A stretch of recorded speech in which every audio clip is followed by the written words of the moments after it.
नमस्कार, मैं हूं निकिता रस्तोगी और आप देख रहे हैं डीएन पे इंडिया। मोदी सरकार 3.0 का मंत्रिमंडल विस्तार हो चुका है, जिसमें पीएम मोदी ने अपनी कोर टीम में कोई बदलाव नहीं किया है। सीसीएस से जुड़े सभी 4 मंत्रालय, वित्त मंत्रालय, विदेश मंत्रालय, रक्षा मंत्रालय और गृह मंत्रालय पीएम मोदी ने अपने पास ही रखे हैं। तो भाई अगर बात करें हम आरएलडी चीफ जयंत चौधरी की, तो उन्हें राज्य मंत्री स्वतंत्र प्रभार में कौशल विकास मंत्रालय और राज्य में शिक्षा मंत्री बनाया गया है, लेकिन इसको लेकर तमाम तरीके के सवाल उठने लगे हैं। तो इसी पर आज हमारे साथ चर्चा करने के लिए मौजूद है हमारे सहयोगी राहुल चौधरी, जो पश्चिमी उत्तर प्रदेश को बखूबी जानते हैं। सर, जयंत चौधरी को जब से मंत्रालय मिला है, लगातार ये सवाल उठ रहे हैं कि मतलब उन्हें ये वाला मंत्रालय नहीं मिलना चाहिए था। लोग कहीं ना कहीं नाखुश नजर आ रहे हैं, ऐसा कहा जा रहा है। तो आपको क्या लगता है, आप ग्राउंड पर जाते हैं, आपने क्या देखा, क्या है लोगों के मन में? पहले तो सभी को मेरा नमस्कार। देखिए निकिता, ये अपने नेता के लिए ना कोई भी जो वोटर होता है वो इतना पागल होता है, वो चाहता है कि जयंत चौधरी को प्रधानमंत्री बना दे। ये हकीकत है। खुद जयंत चौधरी आज देखिए उन्होंने अपना जो पदभार है वो संभाल लिया है। खुद वो कह रहे हैं कि मैं बहुत खुश हूं, प्रधानमंत्री जी ने मुझे इतनी बड़ी जिम्मेदारी दी है। हमारा देश एक युवा देश है, लगभग 29 वर्ष से लेकर के 35-36 तक औसतन आयु हमारे देश के युवाओं मिलाकर के मतलब युवा देश है हमारा। लोग ये चाहते हैं कि जिसको वो वोट देते हैं भैया वही प्रधानमंत्री बन जाए, तो उनकी जो उम्मीदें हैं वो कभी पूरी नहीं हो सकती। लेकिन लोगों के मन में कहीं ना कहीं था कि जयंत चौधरी को कैबिनेट मंत्री बनाया जाए या उन्हें कृषि या ग्रामीण विकास मंत्रालय में से कुछ दिया जाए तो ज्यादा सही होता। देखिए, अगर आप आंकड़े उठा करके देखेंगे तो आप ये पाएंगी कि ज्यादातर जो बड़े मंत्रालय हैं वो बीजेपी ने फिर से अपने पास में रखे हैं। जब ये सरकार बनी थी तो सरकार बनते ही एक बातें चल पड़ी थी ये गलियारों में कि भाई ये सरकार चलने वाली है नहीं। इस बार क्योंकि टीडीपी जेडीयू दोनों उनके जो मुखिया हैं चंद्रबाबू नायडू, नीतीश कुमार, उनके भरोसे ये सरकार चलने वाली है। लेकिन आप देखिए ना कौन से मंत्रालय मिले हैं उन्हें। जेडीयू को देखिए पशुपालन, टीडीपी को देखिए केवल नागरिक उड्डयन मंत्री उनको दिया गया है, एक उनका राज्य मंत्री बनाया गया है, एक उनका भी राज्य मंत्री बनाया गया है। आरएलडी के मुखिया जो हैं जयंत चौधरी, मैं आपको बता दूं कि वो ऐसे नेता हैं बहुत शांत प्रवृत्ति के। जब ये सब बातें चल रही थी तभी उन्होंने अपने पार्टी के कार्यकर्ताओं को, पार्टी के नेताओं को ये बात कह दी थी कि भाई आप लोग आराम से रहिए, कोई दिक्कत नहीं है, मंत्रालय हमें मिल रहा है। जब मैं सड़कों पर गया लोगों से बात करने के लिए, वहां इतना रोष था कि जैसे जयंत चौधरी को मंच ना मिला तो मान लो उन्हें ये लगा कि भाई हमारे हाथ से तो सब कुछ निकल गया, ये गठबंधन ही गलत हो गया। वही आदमी जो चुनाव के वक्त ये बात कह रहे थे कि भाई गठबंधन इतना बढ़िया हो गया, ये दूध और पानी का गठबंधन है कि किसी को पता ही नहीं चलेगा और दोनों एक दूसरे के अंदर मिल जाएंगे। उनका ये कहना था कि समाजवादी पार्टी के साथ में जो गठबंधन था वो एक तरह से ये मान के चलिए आप तेल और पानी का गठबंधन है जो कभी एक हो ही नहीं सकते। बीजेपी आरएलडी का गठबंधन बहुत तगड़ा गठबंधन है, लेकिन अगर मंच पर जगह नहीं मिली तो उनका अपमान हो गया। खुद आरएलडी के बड़े नेता मुझसे कह चुके हैं कि देखिए भैया हमारे जो ये वोटर है ना या फिर हमारे जो कार्यकर्ता हैं वो भावनाओं में बहुत जल्दी बह जाते हैं। तो ऐसा कुछ नहीं है।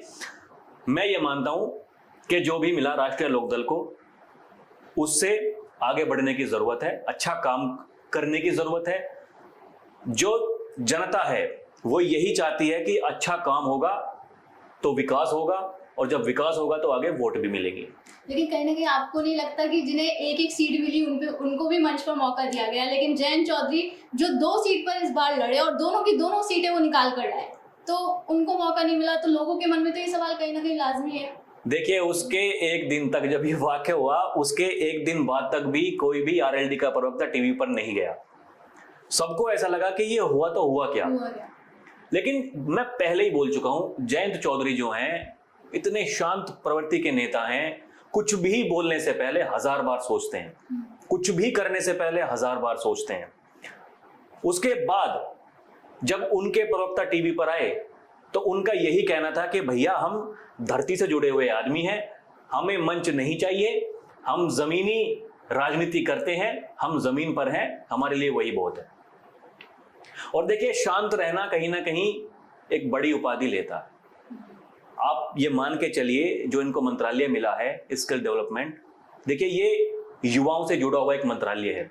और जैसा कि मैं पहले ही कह चुका हूं कि हमारा जो देश है वो युवाओं का देश है। लोग कहते हैं कि हमारे देश में बेरोजगारी है, लोग कहते हैं, ये भी कहते हैं कि पद खाली पड़े हैं, उन पर जाने वाला कोई नहीं है।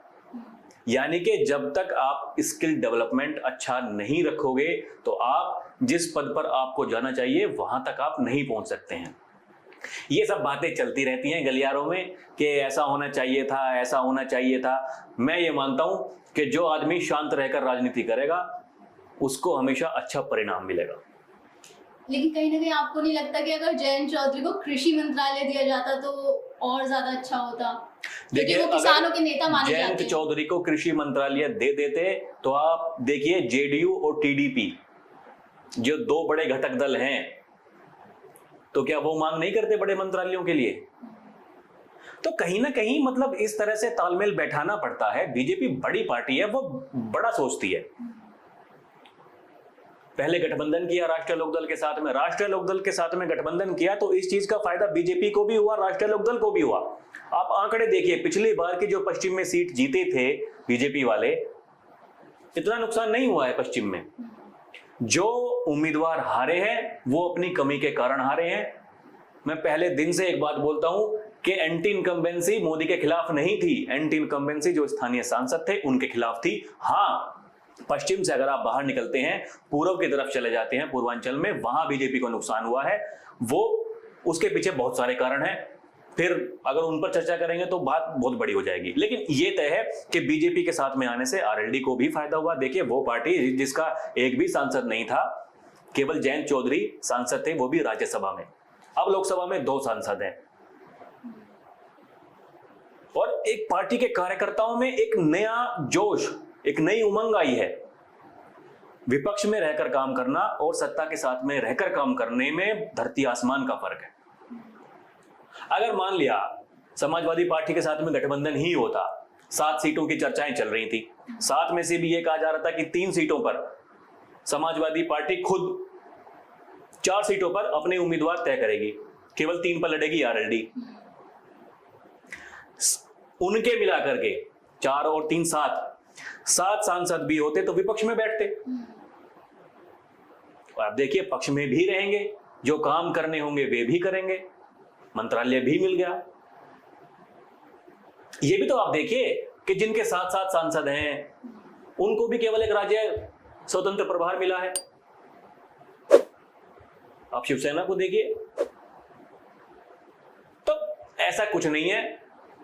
फिर से वही बात है कि जो थोड़े को बड़ा सोचकर चलेगा उसे अच्छे परिणाम मिलेंगे। मंत्रालय मिलना ना मिलना बड़ी बात नहीं है, जनता के लिए काम करना, उनके विश्वास को जीतना, ये बड़ी बात है। कहीं ना कहीं मतलब ये क्या कहा जा सकता है कि इसके बाद मतलब मंत्रिमंडल के विस्तार के बाद बीजेपी ने कहीं ना कहीं ये संदेश दे दिया है कि हम गठबंधन धर्म तो निभाएंगे लेकिन सिर नहीं झुकाएंगे। देखिए, सिर नहीं झुकाना ये मतलब एक अलग बात हो सकती है, इस चीज से तालमेल नहीं बैठती। देखिए, सिर झुकाना मतलब अगर किसी के साथ कॉम्प्रोमाइज किया जाता, मैं फिर वही बात कह रहा हूं, जिनके ज्यादा सांसद हैं तो बार्गेनिंग पावर में वो ज्यादा हैं। अगर आप बीजेपी उनके साथ बार्गेनिंग करने के लिए तैयार नहीं है तो कहीं ना कहीं आपको ये बात भी माननी पड़ेगी कि आरएलडी अगर बार्गेनिंग करती तो फायदा नहीं होता। बार्गेनिंग करने से कोई फायदा नहीं है, ये तय है। कोई भी चुनाव जब लड़ा जाता है तो सारे जो समीकरण होते हैं उनको साधते हुए तब चुनाव लड़ा जाता है। ये मुझे नहीं लगता कि आदमी कहने को, तो देखिए जो भी कोई सपोर्टर होता है किसी पार्टी का, मैं फिर वही कहूंगा कि वो आशा ये करते ही हैं कि भैया हमें हमारे जो नेता हो वही मुख्यमंत्री हो और वही प्रधानमंत्री हो। तो वो चीजें हासिल करने के लिए संघर्ष करना पड़ता है, जमीन पर निकलना पड़ता है। लेकिन अभी तो विपक्ष को मौका मिल गया है, वो कह रहे हैं कि एनडीए ने झुंझुनू मंत्रालय दिया है सभी घटक दलों को। विपक्ष तो कहेगा ही, विपक्ष तो पहले दिन से कह रहा है। पहले दिन से वो लोग देखिए तरह तरह के कयास ये लगाए जा रहे थे कि रेल मंत्रालय जेडीयू मांग रहा है, वित्त मंत्रालय मांग रहा है, टीडीपी को कहा गया कि वो रक्षा मंत्रालय मांग रहा है, सूचना प्रसारण मंत्रालय मांग रहा है। क्या दिया बीजेपी ने? ये दिखाने की बात देखिए, जो बड़े मंत्रालय हैं, अगर हम सीसीएस की बात करें तो आप वो देखिए, ज्यादातर जगहों पर या उनको हटाकर भी बीजेपी के जो पहले मंत्री थे वही काम कर रहे हैं। केवल एक अनुराग ठाकुर को अगर हम छोड़ दें तो उनको ड्रॉप किया गया है। बाकी सारे के सारे जो बड़े मंत्रालय हैं, जो बीजेपी अब तक करती आ रही थी, जिन मंत्रियों के साथ प्रधानमंत्री मोदी काम कर रहे थे, अगले 5 साल तक भी वो उन्हीं के साथ में काम करते रहेंगे, क्योंकि उन्हें उन्हीं पर ही भरोसा है। जयंत चौधरी को कोई छोटा मंत्रालय नहीं दिया गया, लेकिन क्या है, लोग ना बड़ी अपेक्षा करते हैं। अब उन लोगों को समझाना बड़ी बात है। जब खुद जयंत चौधरी इस बात को कह रहे हैं, जो पार्टी के बड़े नेता हैं वो इस बात को कह रहे हैं कि देखिए ऐसा कुछ नहीं है, हम पहले दिन से एनडीए के साथ थे और अब भी एनडीए के साथ में ही रहेंगे। जब आप जमीन पर निकल जाओ लोगों से बात करने के लिए, तो लोग दोनों तरफ की बात करते हैं। एक होते हैं जो बड़े अड़ियल टाइप के होते हैं, वो हमेशा ये कहते हैं भाई हमारा तो नुकसान हो गया, हमारा सम्मान नहीं हुआ, पूरा की पूरी जाट खाप जो है वो नाराज है। लेकिन ऐसा नहीं है। लोग बहुत ज्यादा सोच लेते हैं, उम्मीदें बहुत ज्यादा लगा लेते हैं, वो ही है कारण, और कोई कारण नहीं है। तो चलिए, इसी तरह की चर्चाएं तो चलती रहेंगी। फिलहाल आपको बता दें कि जयंत चौधरी समेत सभी मंत्रियों ने लगभग अपना कार्यभार संभाल लिया है, जिसके बाद देखना दिलचस्प होगा कि मोदी सरकार 3.0 का ये मंत्रिमंडल क्या कुछ कमाल कर पाता है। आप देखते रहिए डीएनपी इंडिया। नमस्कार।